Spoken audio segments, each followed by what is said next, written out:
The advisories and warnings in this product video apply to all three of Macho's enhanced suits, namely the Enhanced Redman suit, the Blue Max suit, and the Rad Aggressor suit.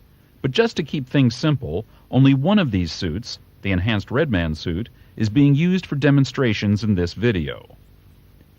Redman training gear was developed by Macho Products with the help of leading national and international DT trainers.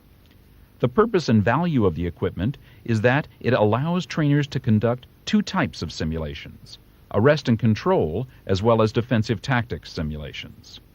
The gear is now being used worldwide by law enforcement agencies at every level. Macho developed the enhanced suit in order to create greater realism both in officer survival training as well as self-defense training.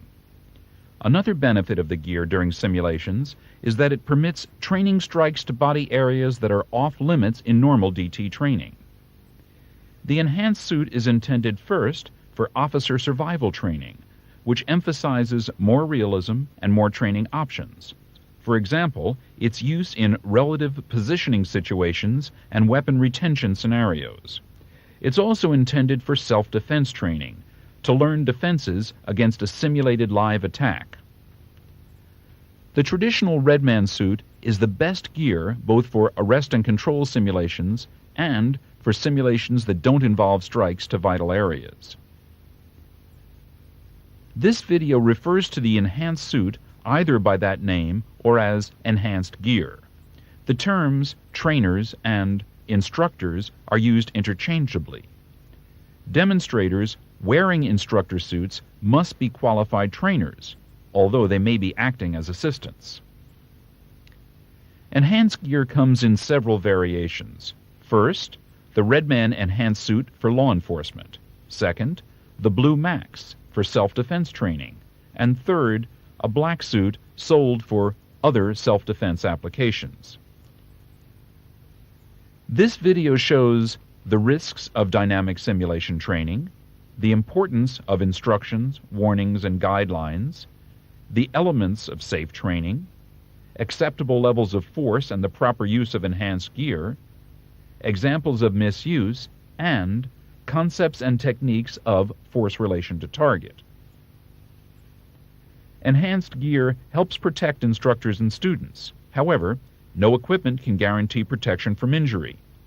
Both users and instructors need to assume full responsibility for all unavoidable risks, for serious injury, disability, and the possibility of death. Enhanced gear should be used only by qualified instructors. All warnings and instructions in this video and in the Enhanced Suit product guide, as well as on the gear itself, must be followed. Failure to do so may result in serious injury, disability, and the possibility of death. Safety in training requires, first, properly trained instructors and demonstrators who create the simulations with full awareness of their own skills and of the students' needs and abilities, as well as the equipment's capabilities. Second, these instructors must carefully choreograph and supervise the simulations.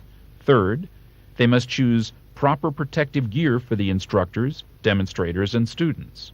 And finally, they must provide a safe, suitable training environment. Special knowledge and skills are needed to use the enhanced gear. Instructors must be qualified for all course levels they are teaching.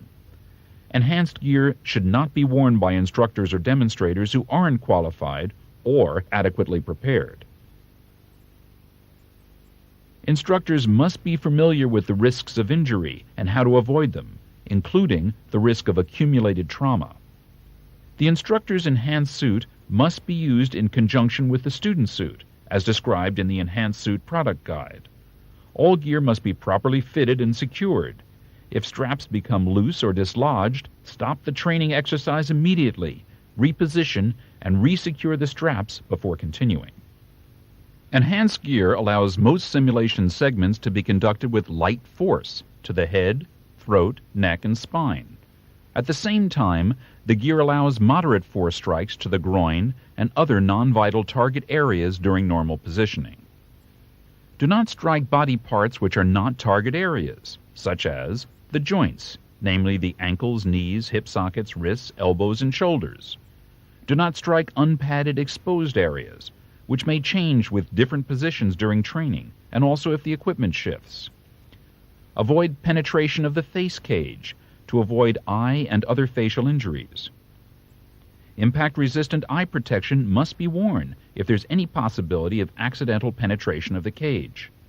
Goggles must be worn by all participants during inert OC spray training. Avoid repeated or deflected strikes to all vital light target areas, specifically the head, throat, neck, and spine. Do not use enhanced gear outside the training environment or on active duty. The enhanced gear should not be used with real or live weapons, including any impact device, projectile, or aerosol spray. It is permissible to use soft, simulated training props and inert OC training spray. Do not use enhanced gear for sports or other unauthorized purposes. Trainers must understand the concept of force relation to target, which helps them to manage strikes received while wearing the enhanced suit. It involves 6 basic techniques. 1. Stay loose. Keep muscles relaxed. 2. Don't become rigid. Don't lock joints. 3. Avoid planting. Don't put most of your weight on one foot or one arm. If this arm or leg is struck and gets injured, you would probably be thrown off balance. 4. Don't become braced, immobilized against a floor, wall, or other hard object where there's no room to move with the strike or to recoil from it. 5. Avoid absorbing movements. To avoid increasing the impact of a strike, don't move into a blow coming towards you. And 6. Incorporate rolling movements. Move with the strike to decrease its impact. Roll with the punches. Enhanced gear can be easily cleaned. Detailed cleaning and care instructions are found in the Enhanced Suit Product Guide. This video and related product guide are to be reviewed prior to using the enhanced gear. All products, product literature, and related materials are subject to change as equipment and training programs are developed and modified. Please call 1-800-327-6812 for additional information on Macho and Redman training gear, as well as for information on enhanced training seminars, or to receive a copy of the video Building Blocks of Simulation Training, which shows the use and care of the Redman traditional suit.